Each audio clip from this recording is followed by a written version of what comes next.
Hey, it's been a while since I recorded anything. I know I said that after my book was published I was going to start making a lot more new videos, and it didn't happen.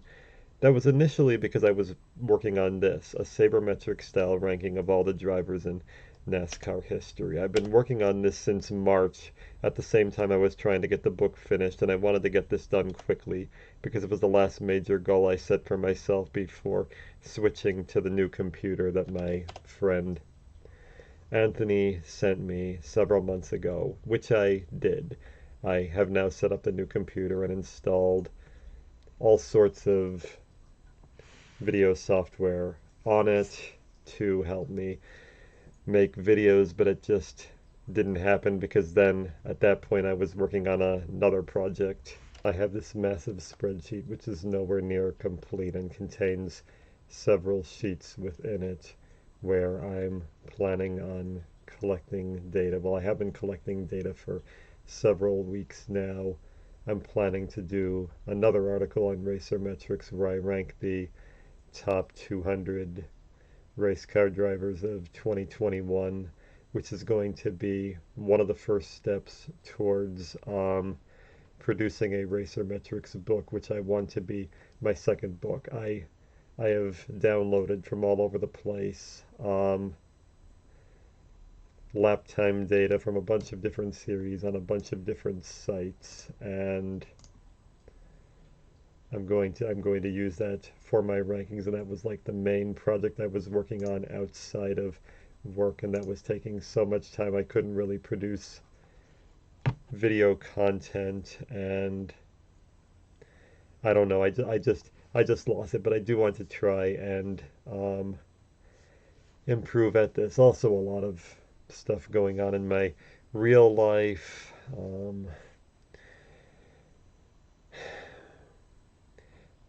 One of my cats seems to be dying. He might only have a few days left. I tried to rush all sorts of special kinds of food in here for him, and as well as a nutritional gel for cats. And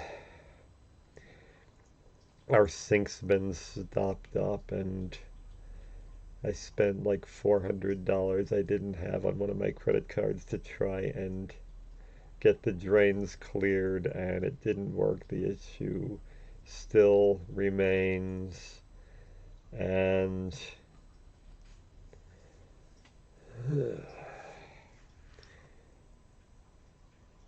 our dryer still isn't great. Our car still isn't running. I mean, lots and lots of stuff going on. Not a great time right now, and I'm just escaping on various projects rather than doing something useful. But I did want to make a video, and I've had a partially written script for a number of weeks now, even before I switched computers. Before we begin, I would like to report some corrections to some errors that I made in my book and failed to catch by the time I published it. I will probably edit these sections of the ebook at some point in the next few months, but I'm undecided whether I want to edit the print version to reflect these changes, because Amazon might accidentally relaunch my book as a second edition if I do that, and I'm not sure that I want to do that for some relatively minor changes. It's become a cliche for nonfiction books to have "all errors are my own" or some such phrase in their acknowledgments sections, and I did so as well. Anyway, I just wanted to correct a few relatively minor matters for the record. I mentioned that the legendary 1970s typist Ron Mingo made an appearance on The Muppet Show, and that was incorrect. While I watched this video of Mingo typing alongside a Sesame Street-esque puppet called Benjamin, I somehow assumed this was a skit on The Muppet Show, but it was not. This was actually a local San Francisco area public access TV show called Dudley's Diner, which clearly appears to have been a rip-off, but he was apparently never actually on The Muppet Show, and I stated that he was in my book. I could have confirmed this if I looked on his IMDb page, where you can actually see the Dudley's Diner appearance listed. even though that was an extremely obscure TV show, but I didn't think to do that, and now I realize this was all wrong. It didn't occur to me that Mingo would be famous enough to even have an IMDb page, or recent enough. I thought I read some source that stated definitively that Mingo appeared on The Muppet Show, but I can't seem to find that now, and I guess my misconception was wrong just because this character looks so similar to all the other Muppets. Perhaps Benjamin was just a Jim Henson Company hand-me-down. Secondly, I reported that the programmer who wrote the original code for the Mavis Beacon typing program was named Walt Bykowski, with two Ks. But I have since learned that his name is actually Walt Bolofsky, with an L instead of the first K. Here the problem is that the main syndicated newspaper source I used was actually wrong. He's still around, and presently he works for the Treasure Island Museum. You can see a picture of him here. Finally, and most trivially, when I was sharing personal anecdotes about my mental arithmetic skills in one of my autobiographical chapters, I misprinted the value of 2 to the 26th power. While I have memorized all the powers of 2 to that level when I calculate them in a sequence, sometimes I forget some of the individual numbers in isolation, and I misremembered this. If I was reciting all those numbers in order, I would never screw this up, but it is wrong. And 2 to the 26th is actually 67,108,864. Not 664. Takayuki Nakayama, the 4-time Intersteno multilingual champion, caught this on Twitter a couple of months ago. He apparently also had a mental arithmetic hobby as a kid, where he would literally write down every number and its square in a series of notebooks, and he went all the way up to the square of 19,350, which I certainly never did. I'm Sean Rona, and I'm the Maladroit Millennial. Episode 4, Weirdo from Another Planet. I wanted something lighter after episodes about 9/11 and eating disorders this time, so I decided to scan in some heirlooms from that time in my childhood when I had an imaginary planet. Yes, an imaginary planet. I wanted to include this in the book, but my mom talked me out of it, so you can consider this the equivalent of a deleted scenes collection on a DVD. It was named Susper, as you can see above. I just took the word super and inserted an S for Sean, but given how the pronunciation rhymes with sphere, or kind of rhymes with sphere, I figured that had something to do with the choice of name. What's weird about this was that I was never particularly into sci-fi very much. I liked the original Star Wars trilogy, War Games, The Last Starfighter, Heinlein's Stranger in a Strange Land, and The Door into Summer, Douglas Adams's Hitchhiker trilogy. Quick, how many books are in the trilogy? It's not 3. A bit later in life, I liked Asimov's Foundation trilogy, but that was kind of it. I was not a really big aficionado of sci-fi in general, so the fact that I did this in the first place kind of puzzles me, but I thought it might attract some interest from this crowd. I did like astronomy as a kid. Meteorology was the science I most enjoyed, and in my early youth I wanted to be a TV weatherman when I grew up, but that didn't even come close to happening. I'll talk about that in a later video someday, and I already have the title for it planned. But astronomy was the science I tended to consistently do best in, both in grade school and in college. I looked at sections in the World Almanac about various space flights constantly. There was probably like a month or two I wanted to be an astronaut, but that was incredibly unrealistic considering all the skills I lacked. For a year or two after it came out, Apollo 13 was my favorite movie. I checked it out again a couple of years ago and I was kind of disappointed. I don't think it aged well. There's nothing wrong with it per se, except that it seems kind of boring to me now. Not sure why. But my biggest formative influence, I suppose, was Calvin and Hobbes. It was probably my biggest cultural influence as a kid when everything else I enjoyed tended to be family values era schlock.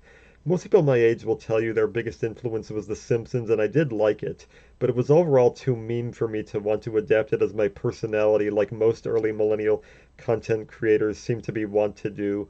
The way everybody else of my ilk seems to want to make Simpsons references all day long, this is my equivalent. I bought all the original Calvin and Hobbes Treasury books as they were coming out, and I still have them. Never splurged for the complete treasury, because why bother when I already own all the constituent books, and any strip you want is available online anyway. But I guess I must have been largely drawing from Bill Watterson, although I never really cultivated an interest in drawing like Bill Watterson. My drawing's so bad it makes the works of Randall Munroe look like Watterson in comparison. I named this episode in homage to this book. Because I wasn't that big of a sci-fi buff, my attempts at world building were as inept as your average 10-year-old's, and I mostly stole various elements of American culture willy-nilly. For instance, I named my chief country the United Fates of Hysteria, which I had to have gotten from this. In retrospect, I don't even think it's a very funny strip, but it must have made an impression on my preteen mind regardless, as I spent countless hours lying on the living room floor drawing endless maps of my imaginary planet. Apart from my parents, I don't think anybody ever knew about this at all. It was not the sort of thing I ever would have shared with my classmates. I must have drawn maps on thousands of pieces of paper, and I'm sure 90% of them I threw out, but some of them I didn't. I humbly apologize to any trees that may have been sacrificed to support my lame, pointless visions. Even though these are generally incompetent sketchings, I'm still glad I saved some of this stuff. I occasionally drew maps of Susper on computers as well, using ASCII characters. Some of that might still exist on 3.5 or 5.25-inch floppy disks from the 90s, if they still work, but I haven't had a computer that read either of those kinds of disks in a long time, so most of that stuff is probably lost for good. I memorized all the alt codes for ASCII characters for drawing boxes and most kinds of shapes when I was a little kid, while everybody else was riding bikes and making real-world friends. These days I regret it. The gateway to my imaginary planet was naturally an imaginary friend who was originally named Ari, A-R-I, which I might have borrowed from the Indy 500 winner Ari Lyondike. I'm not sure because I wasn't into racing that early. For most of my childhood his name was Michael Collins. Considering my casual interest in astronomy, I'm assuming I borrowed his name from the Apollo 11 astronaut who didn't walk on the moon. Maybe I saw something poetic in that. I didn't realize he just died this year. At that time, I talked to no one in real life other than my parents, and also had a heavy speech impediment, which in and of itself would have probably rendered me friendless in that era. He hailed from a suburb of made-up town, the biggest city in the fate of Oriena. I always referred to the city as M-U-T or Mutt. He spoke in a nasal Steve Urkel voice, and I would usually do both voices in conversation to the annoyance of any parents in earshot. My sense of humor back then was much more macabre than I realized, considering how straight-laced and normy I remember myself being. I once wrote a profile for Michael. He lived in the suburb of West Mutt. I believe this was in 1995 when I was a fifth grader. Considering how unimaginative my world building always was, almost all the names of Susperians were common English language Earth names, and state abbreviations, zip codes, phone numbers, and dates of birth directly followed their standard United States forms. The data on large personal profiles were largely a combination of a vital statistics report and a Facebook profile, although Facebook did not exist then, so it was more like an AOL profile back in the day. I had a strange fascination with palindromic numbers when I was a kid. As you can see if you squint really closely, Michael's zip code was 17171 with a 4-digit extension of 7171. I even invented my own portmanteau to describe such a number. I called them palindums. For quite some time, whenever I saw a digital clock that showed the time 2:42 or something, I would be quick to note the palindum. Man, I must have been even more annoying than your average Big Bang Theory character.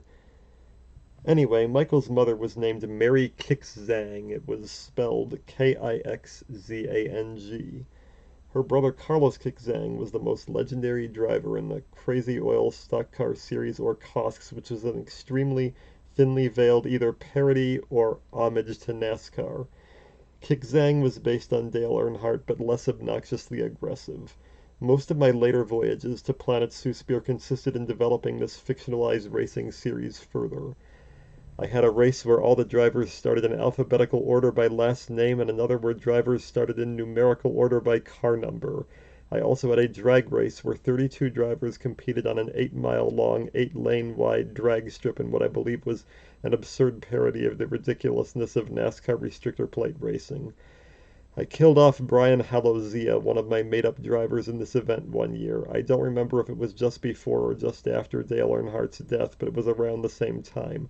And yes, as you can see, I normally name people by taking a typical American first name and combining it with a last name that does not appear in nature. Although one of my young Jeff Gordon clones, Tim Rawson, had an ordinary name, the other one had a ridiculous name, Mike Karzing, which sounds like an Inspector Gadget character or something. I also had a 24-hour race and a race where drivers were eliminated in an NCAA-style bracket. At the time, NASCAR was not very gimmicky, but it became much more so in the 21st century. Imagine how weird it felt when NASCAR started unironically introducing competition gimmicks that easily could have emerged out of my 12-year-old brain. Unlike NASCAR at the time, I also had a few female drivers who occasionally won. Sometimes I determined how many tenths of a second a following driver gained on the leader by rolling a die. That's right, I accidentally started making role-playing games entirely by myself without any knowledge of their existence. Here is a colored map of the United Fates from 1995. I signed it Sean number 22, I guess, because number 22 was my 4th grade class number. Our numbers were assigned by alphabetical order. Since Rona was the last name alphabetically, or at least I think it was, I ended up getting the highest number. The color codings are based on population size, with the top colors on the rainbow corresponding to the larger populations, and the bottom colors corresponding to the smaller ones. So you can see that Pizzazza, Oriana, Fishigan, and Galanoa, yes, I actually named one of my fates Fishigan, were the largest fates with over 10 million people. The other fates were named Indicles, Montel. I guess I named that for either Montel Jordan or Montel Williams. There can be no other explanation. San Mace, Hornon, Quinter, Xavier, Viper, Falcon. I can't find Falcon on here. Okay, it was an island. Danbury Island, Loretta, Wintris, West Friar, East Friar, Perjury, which was not spelled like the legal term, although I think that's how I thought the legal term was spelled then. Calinot, Campus, Ripsack, Spearden, can't find that. Creverton and Anderson. Don't ask me where any of this came from. Danbury may have simply been taken from the Connecticut city. I did import Earth words and names fairly often, and I guess there might have been some strange Catholic influence too, considering Xavier and the Friars. I did watch Mass on television almost every Sunday morning in my childhood, but I hardly ever actually went. I think Falcon may be a reference to the old computer programmer in War Games, since I doubt I would have gotten that from anywhere else. Besides that, I couldn't tell you where any of this came from. I didn't even remember any of the fates except Oriana until I dug out this folder. Oriana was based on New York, and Made Up Town was its capital. Since that is where Michael Collins lived, that's where I spent most of my time. Like I mentioned earlier, I must have drawn thousands and thousands of maps of Susper and Mud in particular. Strangely, I have no maps of Oriana in this folder, but I do have some others. As you can see from these maps, I never was consistent with regard to how I drew the continent or any of the individual fates. The 1995 and 1998 maps I just show you look exceptionally different. Either the fates had an extremely bloody war coupled with part of the continent falling into the sea, or I didn't know how to draw. One or the other. I still don't know how to draw. Apparently in the 1800s, all the fates were warring empires, and almost my entire quote-unquote continent was made up by the territories that eventually became Calinot and Oriana. However, the vast majority of my maps were road maps like this. This is Tuan, the capital of Fishigan. I actually wrote this to have a scale of roughly 1 inch to 2,500 feet. Funny that this planet I made up somehow uses American measurements. And also the same style of shapes for both kinds of root numbers. However, when you consider what that looks like in reality, the city blocks are ridiculously huge. Apparently there was a business called Gelco, and yes, I'm pretty sure that says Gelco and not Geico. I don't think I'd ever heard of Geico when I made this, and apparently Tuan was the center of the quote-unquote Fishigan Fate Fair. I grew up in Syracuse, which has always housed the New York State Fair for over 100 years, and I went there almost every year. I rarely had fun. I despised outdoors excursions, although I'd probably appreciate it more in retrospect now that I'm getting very tired of new tech, but that's for another day. This is a more thorough and colorful, but somehow less readable map of Flint County, Galanoa, and for some reason I dated it to 1921. Apparently one road takes you to a Ferris wheel, and 3 roads take you to boredom. Only I spelled it B-O-R-E-D-A-M. I figured that had to be a pun, and it was a dam that is boring or something, since I hardly ever misspelled anything. Apparently there was also a mansion and a huge-looking lake. But not all of my maps were of Susper. I have another map here that I think is not entirely mine. I probably got into map drawing because my mom's boyfriend, after my parents' divorce, was really into it, and I think he may have contributed to this, or possibly my mom did herself, since I think some of the references I make are to things that I wasn't into until after the after they broke up. This by far is the weirdest one of my maps and probably my favorite. Titled Environments You Don't Want to Live In, it parodies lots of elements of consumer culture circa 1997, which is when I think this was made. In the bottom left corner, there is a hemp house that is on fire, but was 3 miles from the nearest fire department, which is located in, quotes, the desert. There is an earthquake fault that directly passes underneath an interstate highway. There is a road that only allows hurricanes to travel on it. Tropical storms not allowed. That got cut off. I actually wrote that. And directly surrounds a homeless shelter. There is an expressway directly passing from the lake named Chuck Yeager Boulevard, where all vehicles must exceed 100 miles per hour. It looks like my writing, but it doesn't sound like my idea. I wasn't into supersonic exploration, and if I had been, I would have known that 100 miles per hour was far short of the sound barrier. There is a Titanic Museum, which contains the actual iceberg the Titanic ran into. That's part of why I think this was 1997. I did watch, or 98 more likely, because I saw that movie late. I didn't really like it all that much, but there were tons of NASCAR references because that was what I was obsessed with, including the active volcano, race car mountain, a random dot named Mark Martin, who was my favorite Winston Cup driver at the time, and a similar reference to Steve Park, who was my favorite NASCAR Busch Series driver, and one of the 2 drivers I ever shook hands with at a race. I saw Park's first Winston Cup win live in 2000. Obviously, I had fun with his last name and replaced a Walt Disney Park with Steve Park. Probably an improvement. Race Car Mountain also apparently is located in the town of Speed, and there was a NASCAR driver at that time named Lake Speed, so I assume I was referencing that. There is a river streaming from the lake named River Phoenix, but I don't think that would have been my idea. I highly doubt I would have known who he was at the time, and I'd have found that a bit too macabre after his death, I think. I also made fun of commercialism with the town of Corporata, which the fault line passes through. Coke and Pepsi were apparently dueling as a forest was replaced with a stadium made entirely of wood.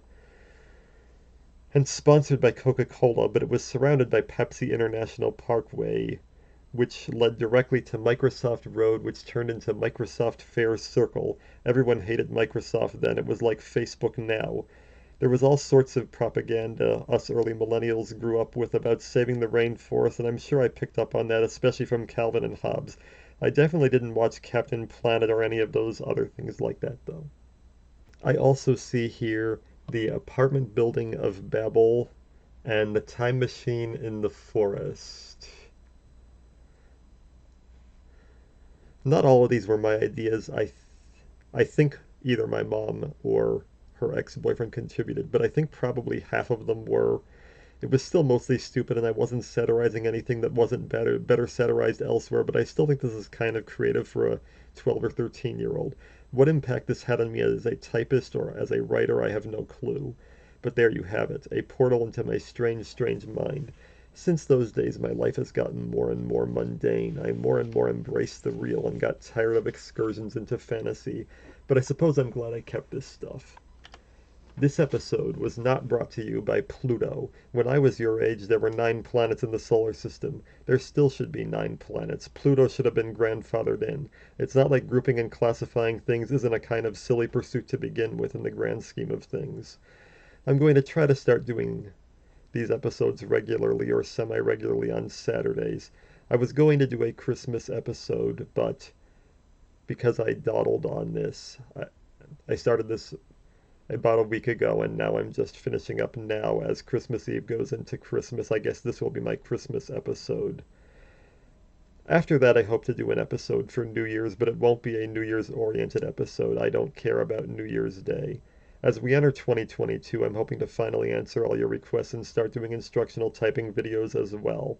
Now that I have this new computer up and running and I know how to make keyboard profiles where I can mark all the fingers I use for each key, it should be easier than it would have been a couple years ago when I didn't really know how to use any of those tools. Thank you and good night.